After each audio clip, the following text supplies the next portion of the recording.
Hunt Club podcast, AI in Action edition. I'm Woj. I'm sure you've tuned into other podcasts. You've seen my face, bringing new guests on all the time. And another face you see, new face on the podcast, Jesse Kimbrel. Jesse, say hi to everybody. Hey everyone, thanks for having me, Woj. Yeah, no worries. No worries. The reason why I had you on is like, you recently wrote a blog post on, and it caught my attention in terms of like, yes, you posed this question: is AI the right tool to defend against modern cyber attacks? It's a great post. It's like it doesn't get into the technical nitty-gritty of AI, which I did in previous AI in Action podcasts with Matt Silver. We got kind of deep, not into the weeds, but we went a little bit deeper on AI and what it does relative to entities and detection, and then we did triage and prioritization. And you're up leveling the conversation a bit. You got a journalistic background, don't you? You're a storyteller. Yeah, I mean that's kind of where, yeah, that's I guess that's where I come from years ago. Is yeah, I ended up with a journalism degree, so I tend to look at stories from that angle, trying to Yeah, figure out what things mean. yeah. So what prompted you to write this blog post to begin with? I think they always look for like the reason. Like, yes, people write stuff just for the sake of writing it and getting it out there. And heck, you can ask AI to write something for you for the sake of getting out there. But you took time to like do some research, talk to people, put your thoughts together on paper, and it turned into this blog post. And I'm always asking like why? What triggered that idea or that need to kind of dive into this topic? Yeah, it's interesting. This whole AI agent conversation has been like kind of this growing buzzword in the industry. Um, and we talk about it a lot here as a cybersecurity company, but it's also like more of a mainstream term as well, where if you flip through various news feeds, Wired, for example, I saw an article as I was doing research for this piece. They're asking the question, how much should we let AI agents do? Or Fortune, it was another one like Fortune had an article that was, stating no one can clearly define an AI agent. Just kind of clever headlines, but I think they make you think, and then get down to what made me think was, all right, what is an AI agent? Like, Yeah. what does that actually mean? And so, um, give me a second, I'll share kind of how I started thinking about it when I began writing. Yeah. That was all over RSA. I mean, I don't know, we announced something around AI agents at RSA conference. I think there was a bunch of other stuff about AI agents. Rewind a year, it was all Gen AI focused and AI assistants. So it seems like we have a new AI thing to talk about in the news cycle or the buzzword cycle, whatever you want to talk about. So I love that you're like diving in and being like, okay, fundamentally, and I think the market by and large is like, what the heck are we talking about relative to AI agents? So yeah, take me through your thought process here. Yeah, and that was really like my thought process, which was just like, all right, what is an AI agent? So you know, being someone who started researching for this article, I'm like, well, what's an agent? So I literally looked it up in the dictionary, and a person or business authorized to act on another's behalf. And so I thought, well, can't we just throw artificial intelligence in there? And that's what Yeah, an AI agent is, right? yeah. Um, Person, business, artificial intelligence authorized to act on another's behalf. I figured, well, I can't be the first person, who's thought of this. Of course, I'm not. Every tech company that claims AI is way ahead of me, unfortunately. But here's one from IBM, and this is like a piece of their definition that they state. System or program that's capable of autonomously performing tasks on behalf of a user or another system. So that's pretty easy to easy to parse, right? And but then you think back to, some of the headlines you see, no one can clearly define them, or, how much should we let them do? Even this definition by IBM, it does kind of make you think, because I think the interesting thing about the AI agent conversation is that it automatically, at least with me, made me think of my job and how I would interact with an agent or assign an agent tasks, Yeah. right? Yeah. Well, I look at IBM's um, definition, and it's in the words that jump out at me. Autonomously and tasks are the two. Like Right. automation in cyber has been like we talked about it for years, right? And there's Forever. like there Yeah. seems to be like this pendulum of like how much do you automate? Tim Wade and I had a conversation about this. One of our CTOs here at Vectra, and he was talking about like a fundamental question of like what do you trust a system to do autonomously, right? And that varies, right? So it's the use of the word tasks by IBM is interesting because it's not like, you know, and I'm sure there's different degrees of how different vendors are defining what their agent does or what their AI agent does, but Sure. um, is it the notion of automating or let me take your definition here, authorizing artificial intelligence to take complete control of a process, or are you asking it just to do a task, right? And trusting it to autonomously perform that task. I don't know if you've thought through that, but I think there's some of this is kind of in your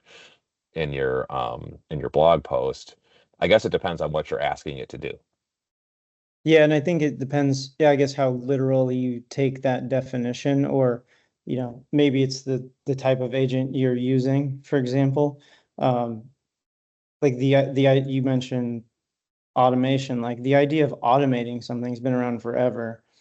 But now that we throw this term of agent into it, where it's like, it just feels like, oh, I have this thing making decisions for me, Yeah. rather Yeah. than this automation tool that's been around forever. I don't know if that answers your question, but that's at least like kind of how I think about it. And you can also see how it can be, it's somewhat polarizing. Like any AI conversation brings up skeptics or questions and concerns, right? Yeah. Yeah. Did you come up with a definition of AI agent for Vectra? I No. I haven't yet. That'll have to We're still be apparently that. you're still trying to figure it out. That's still part of this whole research. We could do a whole podcast just on that. Yeah, we could just literally brainstorm. We could ask ChatGPT to define it for us. We could ask an AI to define an AI agent based on what Vectra is doing around AI agents. Who better to do it, right? Yeah. Um, but I do think like the AI agent conversation gets pretty interesting when you start to look at it from a cybersecurity perspective too, because the more narrow you get with the view, the easier it is to start to see. For example, like we do this report each year. It's an annual report called the State of Threat Detection Report. And what it does, we ask 2,000 security practitioners about all types of, how they're detecting threats, how they're responding to threats, the different tools they're using, the challenges they're Hmm. coming up. What we found was, and this is from last year, is the AI adoption trends are growing like significantly. These are big numbers, right? Like 85% of SOC practitioners say their level of investment in AI has increased.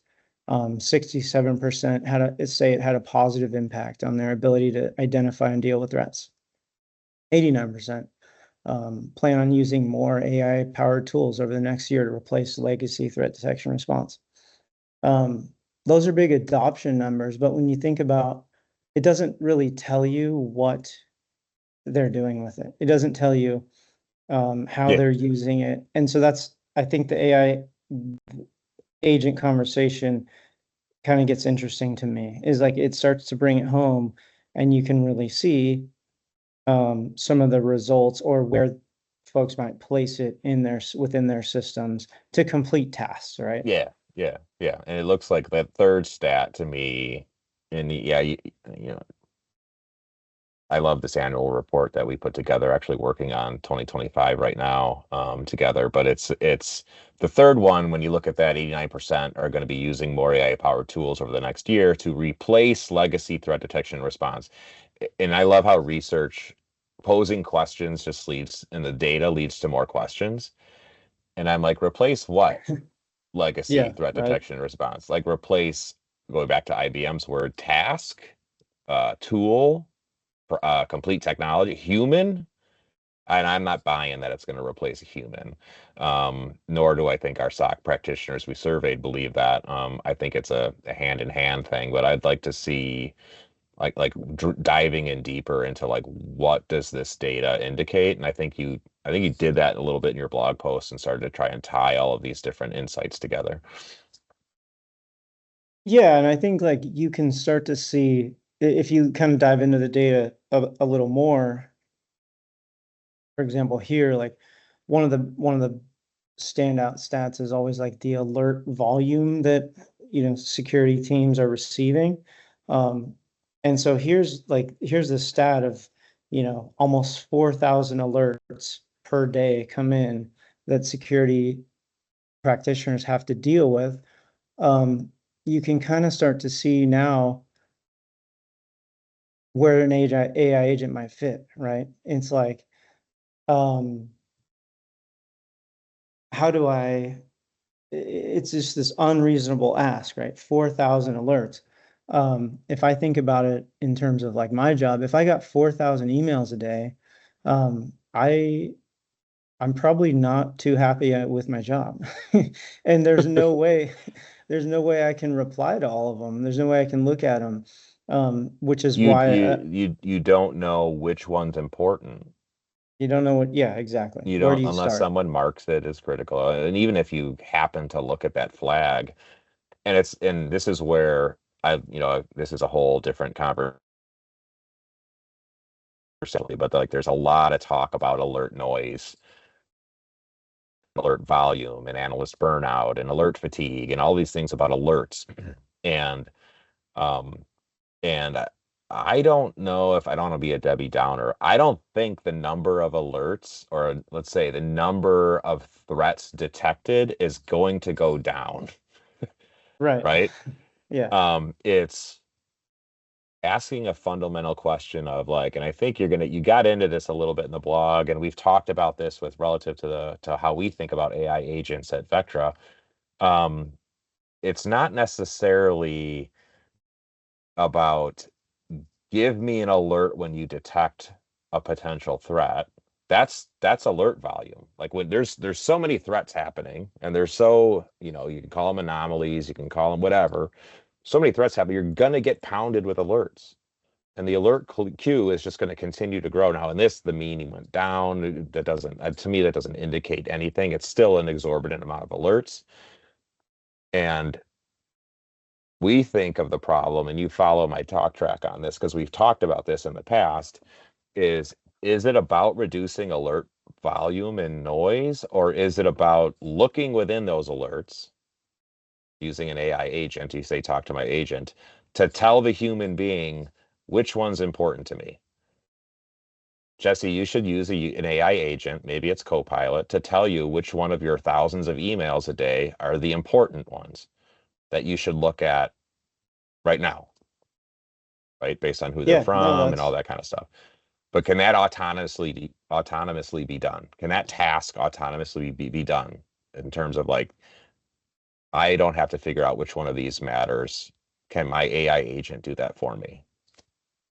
Yeah, and if you think about it, right, you start with this massive number, say it's 4,000 alerts, and some of these alerts are potential attacks, some are normal network activity. Somebody has to go through that, or some system or some analyst has to go through those and say, yep, this one matters, this one doesn't. Um, that's a ton of manual. If you're doing that manually, it's first of all, it's probably unrealistic. Um, Two, it takes a ton of time to figure out which ones are relevant. So if you break it down like from the top, it's like, okay, can an AI agent do that? Uh, well, yeah, Yeah. yeah, it can. Like it can handle that triage duty that, every alert has to go through. Yeah. Another way of framing that is like I frame it through the mind of like a stock practitioner, right, or an analyst. Do I trust the AI agent to distinguish what is worth my time or not? Like it's a fundamental question. Can an AI agent reduce the time spent on false positives? Of course it can. Right. But do I trust the AI agent to distinguish what's important to me or worth my time or not? I think that's the fundamental question. Because when we say false positive, I don't know, we've talked about this in the past as well. When you say false positive or you know, and an analyst spends an exorbitant amount of time trying to figure out whether or not this thing is real or not. It's a fundamental question. Is this real or not? Is this worth my time? And they find out it isn't. How much time do they spend trying to just figure out it isn't? Right. And is that a good use of their time? Right. So false positives is one, right? And I'm Yeah. eager to see what your next question about AI agents is All because right, let's see. I mean, super related, right? But, and we kind of already talked about it, but if you think about it from the perspective of a modern network, and what security alerts now mean, it's right, you have your your various services, your data center, your cloud, your identity services, you have, some cases OT, IoT devices, Mhm. campus, et cetera, right? Like all of those services, they have tools that are managing, um, monitoring them, because we need to know what's happening Yeah, everywhere, yeah, right? So on top of all these alerts you're getting, um, something has to bring them all together. So they yes, have to bring everything from the tools, everything from the services, stitch them all together. You may have one user using a cloud instance, but they're also connected to an identity. All users are connected to an identity. That may trigger two different alerts from some activity they did, but at the same time, they're related and, totally normal network activity. yeah. Regardless, like something has to figure that out. Now that we have technology available, AI agents available, is that good use of an analyst's time, to try to stitch that whole story together? Yeah. Yeah. Okay. I'm gonna put my analyst hat on again. It's like first question is this real or not? Do I trust an AI agent to tell me what's true versus false? What's real versus not real? Right? I didn't say benign versus malicious. I just said true versus false. Right? Second question, you're asking, can AI agents help manage the high amount of security threats teams receive? The answer is yes, but if I'm a SOC analyst, I think, do I trust the AI agent to tell me what's worth my time and talent? Tell me what to look at. Because that's when I think about managing high volumes of alerts, and I want to see if you agree or disagree with this. When I say help manage the high amount of security alerts, it's again, it's not necessarily um, to me the pain point or the problem there is like I'm gonna get a lot of alerts. There's going to be a lot of threats detected in our environment. I just want to know which ones are worth my time. Yeah, exactly. And do I I think trust that, AI to tell me yeah. that? Yeah, it'd be interesting to ask an analyst. I mean, from from my perspective, like I'm researching this stuff so I can learn about it and write about it, right? Yeah. And talk about it. But I think to your point, that's like the key. The key is, and here's my third question, which is, can you stop it? Like, can you stop an attack? And so if you think about the pile of alerts you get, you need to know which ones matter. In that massive amount of alert feed, you need to know which ones matter, and ideally, like it would be ranked with some level of severity, like so Yeah. you know where to spend your time. Yeah. So it's like the first one was, hey, is this real or not? Second question, do I trust it to tell me what's worth my time and talent, right? Should I care? Like, what should I care about? And the third one is, can an AI agent equip me with the information that I need to take action and stop the attack? I think of it as a third, right? So Yeah, in some, like this whole notion of, we'll get into this. I'm gonna have you back on, Jesse, but we're gonna get into this whole notion. We're gonna tee this up with some of our CTOs as well. This whole notion of the autonomous SOC, where it takes full, at some point, are we going to have autonomous SOCs? I don't. Yeah, I think we're going to have tasks automated. We're going to, there's a huge trust factor to get over, right? Relative to, complete AI autonomy and cybersecurity, because I still believe, and I think you believe too, it's like the humans still got to be involved to some degree, and maybe lesser to agree for certain types of threats happening in the environment or certain types of alerts, more so than other types. This is where the whole notion of what Matt was talking about and entities, and how you bring, entity-based prioritization, because one entity is not of the same level of criticality as another entity, whether that's a host, an account, a human, a machine, whatever. sure. So your degrees of risk tolerance are going to differ, and they differ from company to company, from, organization to organization, department to department, and that's all got to be tuned and kind of established um, by kind of the human that's using the signal coming from the machine, right? Coming from, like, in our case, our platform. So anyway, I love this conversation. We can talk about this for hours. You teed up a few more kind of podcast topics in my head where we can have you back on. First thing, like state of threat detection, when that comes out, we should talk about that, because I think we'll look at like year to year trends and kind of what we're seeing. It's a cool report for anyone listening that hasn't like checked it out or downloaded it. We've done it for the last couple years, I'll add a 23, link. 2024, I can add a 2025. link in the notes too. Well, Yeah. Okay. Yeah, that'd be great. It's a cool report. It's kind of a different, it's kind of like how, the SOC, through the lens of the SOC practitioner, we call it the defender's dilemma, and kind of what they're up against. And so I check that out. Jesse, thank you. This was fantastic. Appreciate you coming on, having the conversation, sharing kind of what you have uncovered and kind of the things you're thinking about and questions you're asking about AI.